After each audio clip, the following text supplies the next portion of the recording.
तो आज हमें अर्पण कंपनी की तरफ से जॉब आई थी जो कि निपानिया में है।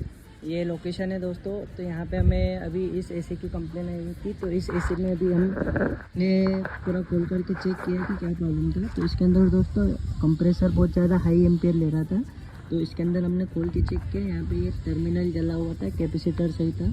तो ये टर्मिनल को भी हमने, उसके अंदर थिम्बल लगने की जगह नहीं थी, इसलिए भी हमने इसके अंदर 1/4 के पाइप को इस तरीके से डाल के और प्लायर से पैक करके इसमें कनेक्ट कर दिया है।